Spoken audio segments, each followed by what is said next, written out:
What's going on, folks? Nate here at Tool Dyno Works, and I've got our brand new 2024 Honda Transalp behind me here on the dyno today. Now, obviously the bike's a little torn apart right now because I've been working on it here on the dyno, but I wanted to explain A, why we bought this thing, and B, what the hell we're doing with it. So, over the years, we've flashed probably 1,000 Tenere 700s since they came out in 2021, and they're a huge hit for us. They are a bike that we are intimately familiar with, that Yamaha CP2 platform we've literally flashed several thousand of, and I wanted something different in that same segment and that portion of the motorcycle market. We do tons of sport bikes, tons of naked bikes, tons of super bikes, but I haven't bought a new adventure bike in a little while, and the Africa Twin is kind of meh, in my opinion. There's also no way for us to be able to offer our bench flashing or mail-in ECU flashing service for it, so I was just never really interested. But when I saw that this was coming to the US, I became very interested, because I saw what they made overseas, and I saw what the US files looked like in terms of the actual throttle, ignition, and fuel mapping that they come with, and I knew we'd have a huge improvement that we can make even before I saw the bike in the shop. Now, I've already put a couple hundred miles on this thing in the last few days, and bone stock, it's not bad, but it's probably the softest responding motorcycle I've felt in a long time when it comes to the actual throttle-by-wire response. It does not feel very connected whatsoever. And I knew that with the stock exhaust in place and the emissions compliance that these things have to meet, it was going to be lean as hell. So I wasn't very surprised when we did finally get it on the dyno after we went ahead and broke it in, did the first service, and rolled it up here for what it actually put down to the tire. This is our nice hot baseline on this bike. It makes 77.25 horsepower and just under 51 foot-pounds of torque, but you can see the AFRs down there on the bottom portion of the graph are just stupidly lean until about 6,000 RPMs. And that, sadly, is just standard emissions compliance in this day and age.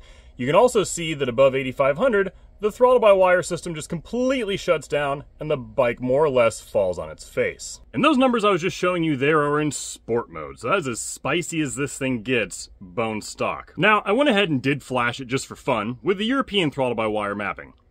And while it was better than the US mapping, sure, it still left a lot to be desired. So, over several dozen passes here on the dyno, and the last couple days of me playing with this thing, I went ahead and perfected our ETV mapping for the sport mode and standard modes on these bikes, and our custom fuel mapping for the stock exhaust system, because again, the stock feeling is terrible on this bike, which is, again, just welcome to Euro 5, folks. And the results are nuts. Through nothing but proper tuning, we've picked up almost 20% power right there off the bottom between 3,500 and 5,000 RPMs, and the top end doesn't even look like the same motorcycle anymore.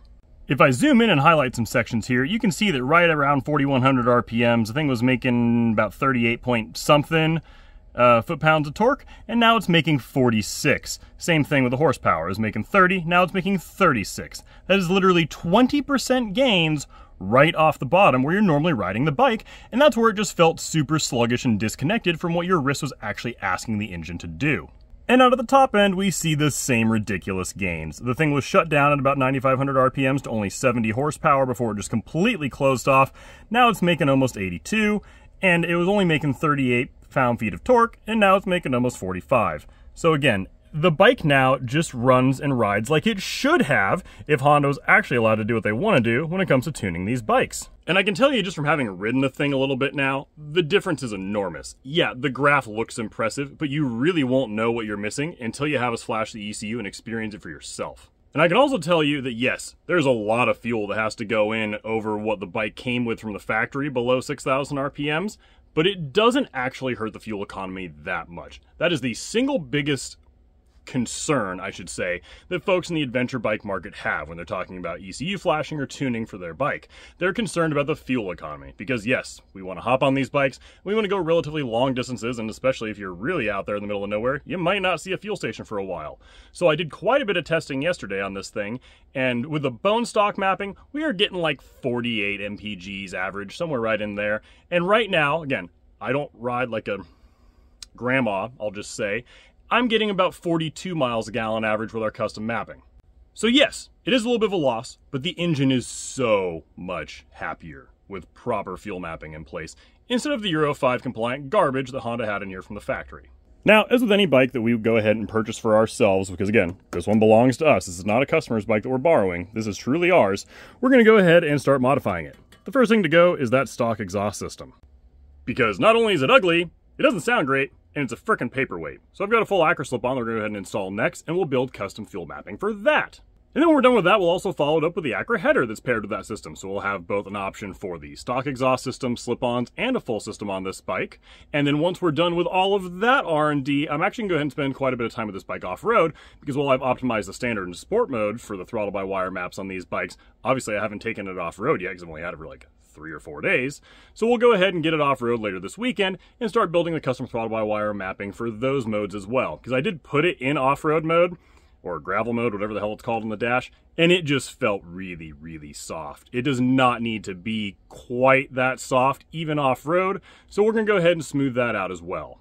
And once I'm done with all that, we'll go ahead and get into the airbox under there, because I am certain, having looked at it, that there is going to be improvements we can make with some pretty simple modifications to the intake on this bike.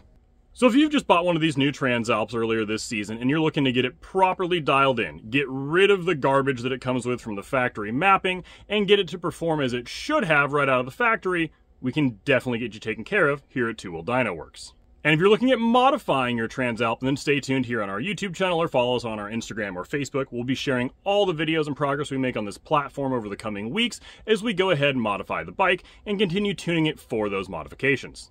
And as always, with any bike that we offer tuning support for, feel free to send us an email. Our email is support@twowheeldynoworks.com if you have any questions whatsoever about getting this platform properly tuned and dialed in for your specific needs. I can guarantee that you just won't find higher quality custom intake or exhaust specific ECU mapping anywhere else than right here at Two Wheel Dyno Works.